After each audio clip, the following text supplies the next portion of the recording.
आप देख रहे हैं इंडिया न्यूज। आपके साथ मैं हूं रचना बंसल। सुशांत सिंह राजपूत की मौत को 3 महीने से ज्यादा का वक्त बीत गया है, लेकिन अभी तक ये गुत्थी सुलझी नहीं है। जांच एजेंसियां जांच लगातार कर रही है, लेकिन इसी बीच बॉलीवुड में दो फाड़ होते हुए भी नजर आ रहे हैं। जैसे जैसे वक्त बीत रहा है, सुशांत के फैंस, सुशांत के परिवार वाले ये जानना चाहते हैं कि सुशांत की मौत आखिर कैसे हुई। सुशांत की मौत को शुरुआत में आत्महत्या बताया गया। हमारे साथ देश की बहुत बड़ी शख्सियत जुड़ गई है। नाम है मनोज शुक्ला। वो मनोज शुक्ला जिसकी कलम की ताकत ने उन्हें मनोज मुंतशिर बनाया। अब तो आप पहचान ही गए होंगे। उत्तर प्रदेश के छोटे से जिले गौरीगंज अमेठी से आने वाले और मुंबई फिल्म इंडस्ट्री को तेरी गलियां, तेरे संग यारा, फिर भी तुझको चाहूंगा जैसे तमाम खूबसूरत गाने देने वाले मनोज मुंतशिर हमारे साथ हैं। बहुत बहुत स्वागत है आपका मनोज जी। मनोज जी, बॉलीवुड में फिलहाल जो ताली थाली पर दो फाड़ हो गए हैं बॉलीवुड के, आपको कौन सा वाला पार्ट सही नजर आता है? आप किस तरफ हैं? मैं अपनी तरफ हूं और मैं सच की तरफ हूं। और सच यही है कि ना तो पूरा बॉलीवुड गटर है और ना ही बॉलीवुड इतना सैक्रोसेंट है, इतना पवित्र है कि इस पर सवाल नहीं उठाया जा सकता। दोनों ही बातें सही हैं। बॉलीवुड एक बहुत बढ़िया इंडस्ट्री है, बॉलीवुड की बड़ी इज्जत है, बड़ा सम्मान है। लेकिन अगर एक ऐसा माहौल बन रहा है जब बॉलीवुड के चरित्र पे उंगलियां उठ रही हैं और ये बताया जा रहा है कि कुछ लोग हैं जो कि शायद इस पवित्र जगह को अपवित्र कर रहे हैं, तो मुझे कोई ऐतराज नहीं है, मुझे इसमें कोई प्रॉब्लम, कोई समस्या नजर नहीं आती है कि वो लोग आइडेंटिफाई किए जाएं, उनको खींच कर निकाला जाए और उनको उनके दंड तक पहुंचाया जाए। इसमें क्या गलत है? और बहुत तकलीफ होती है जब मैं देखता हूं कि बॉलीवुड से ही ऐसी आवाजें उठ रही हैं जहां रोका जा रहा है कि भाई हमें हाथ मत लगाओ, हमारी तरफ मत आओ। कौन आपको हाथ लगा के गलत को गलत या गलत को सही साबित करने की कोशिश कर रहा है? अगर आप तक आ भी रही है एजेंसियां, अगर आपसे कोई पूछताछ हो भी रही है, तो इस देश का एक सिस्टम है, यहाँ एक संविधान है, यहाँ इंडियन पेनल कोड है। आप उस पर विश्वास रखें। आप अगर बेदाग हैं तो आप बेदाग ही निकलेंगे, आपके ऊपर कोई झूठा इल्जाम नहीं लगेगा। लेकिन आप जांच एजेंसियों को अपना काम तो करने दें। आप उसमें क्यों रुकावट डाल रहे हैं? उसके खिलाफ क्यों आवाज उठा रहे हैं आप? मतलब ये मुझे समझ में आ गया कि आप कंगना की साइड बोल रहे हैं और कंगना जिस तरीके के आरोप बॉलीवुड को लेकर लगा रही हैं।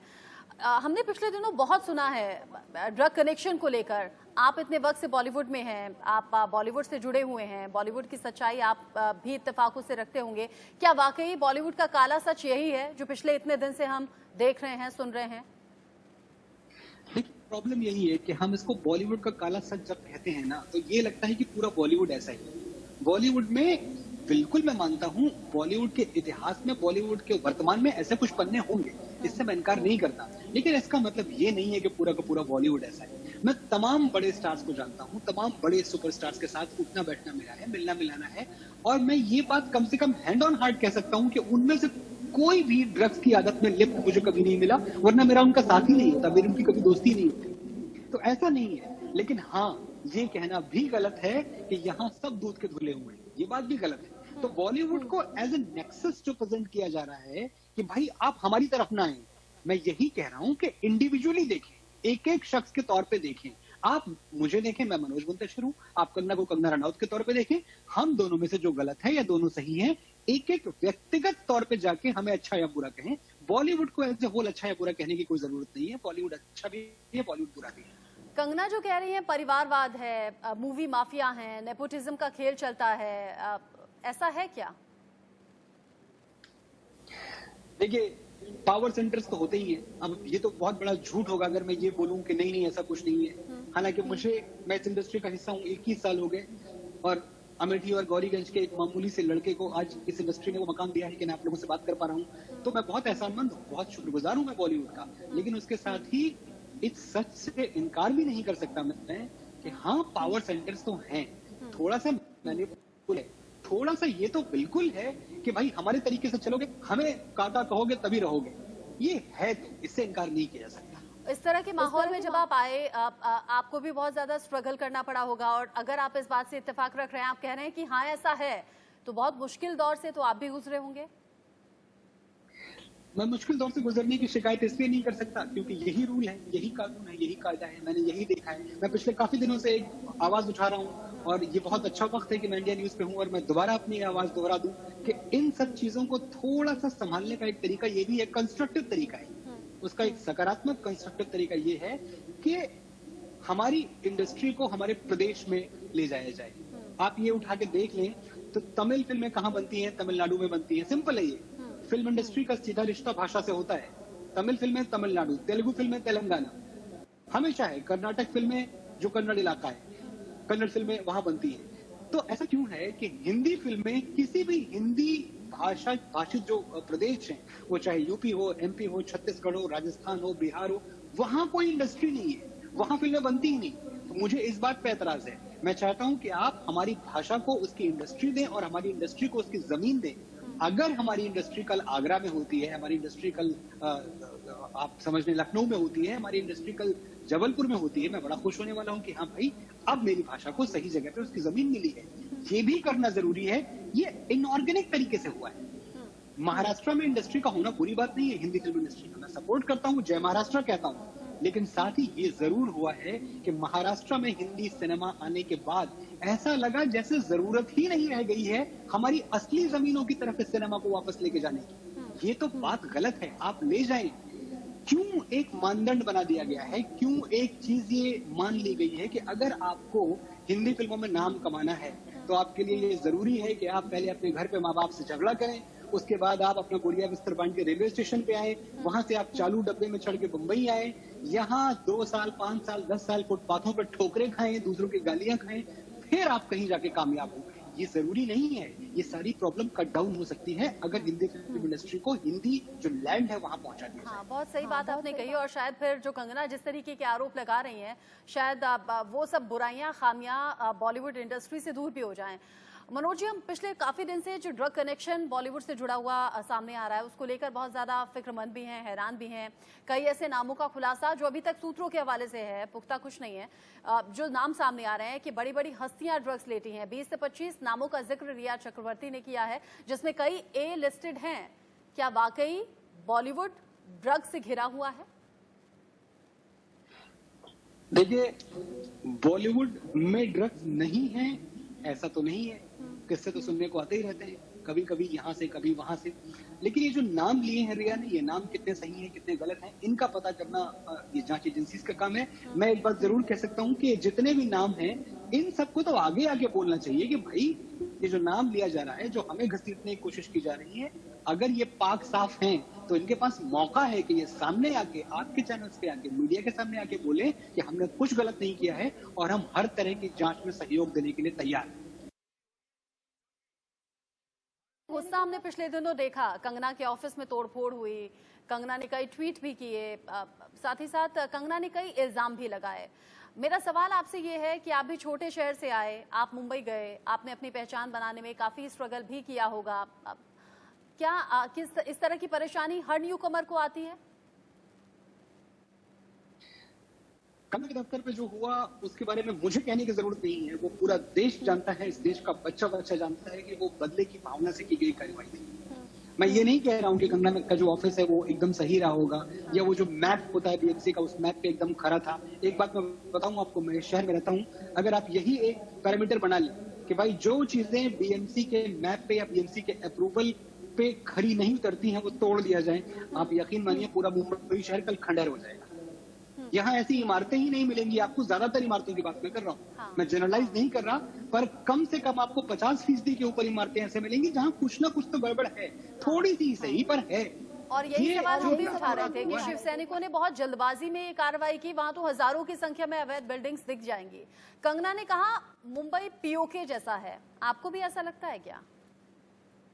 कंगना ने डर के बोला था। कंगना की स्टेटमेंट को जब मैं समझने की कोशिश करता हूँ, उन्होंने मुंबई पीओके जैसा नहीं बोला था। उनका मतलब ये रहा होगा कि इस वक्त मुझे जाने में डर लग रहा है, वहां वैसा ही डर लगे जैसा कि मुझे कभी अगर पाकिस्तान ऑक्यूपाइड कश्मीर जाना पड़े तो मुझे डर लगे। यहाँ सवाल डर का है। यहाँ पीओके पे ज्यादा फोकस करने की जरूरत नहीं है। यहाँ जरूरत है इस बात पर फोकस करने की कि क्यों मुंबई का माहौल ऐसा बना दिया गया कि एक बाहर से आने वाली लड़की जो कि मुंबई की भी हो चुकी है, जिसने तकरीबन इतने साल गुजार लिए, 15-20 साल से ऊपर हो चुके कंगना को यहाँ, तो जिसने मुंबई में अपने लिए जगह बनाई, अपनी मेहनत से मुंबई को और महाराष्ट्र की सरकार को टैक्स दिया, आज वो लड़की मुंबई में आने से घबरा क्यों रही है? उसका अपराध क्या है? उसका अपराध ये है कि उसने कुछ मुद्दों पे बोलना शुरू किया।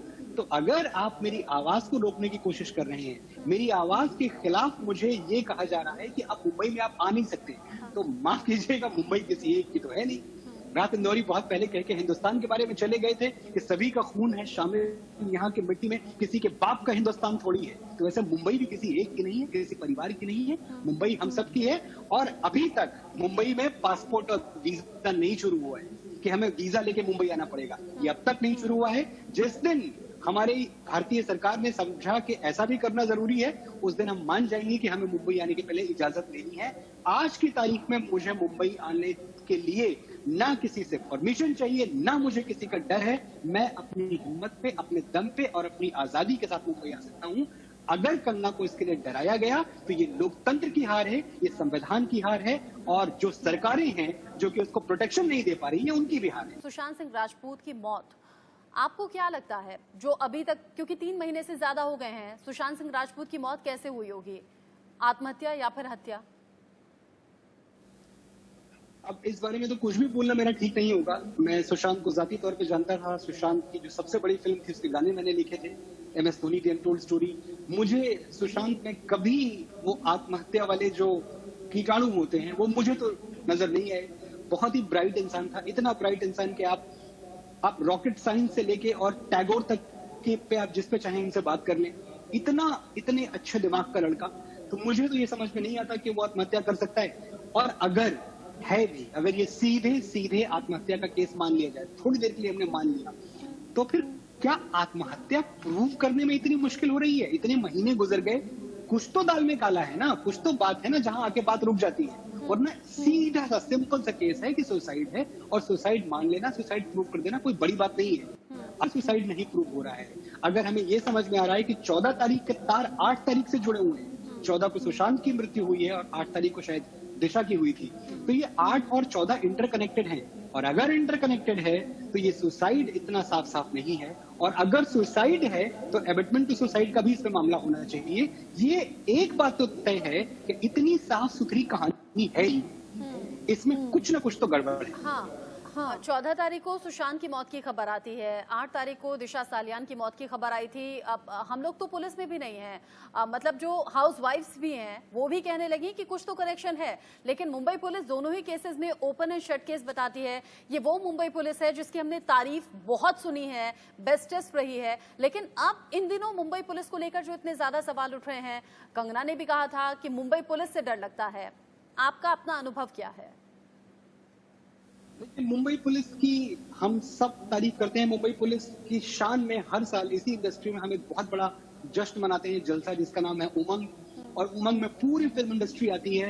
कितने सीजन उमंग के मैंने लिखे हैं, बड़े प्यार से लिखे हैं, सेलिब्रेट करते हुए मुंबई पुलिस को, और लिखे हैं बगैर कोई पैसा कोई फीस लिए, क्योंकि मैं मुंबई पुलिस का सम्मान करता हूँ। मैं इस बात की बड़ी इज्जत करता हूँ कि मैं प्रोटेक्टेड हूँ इस शहर में।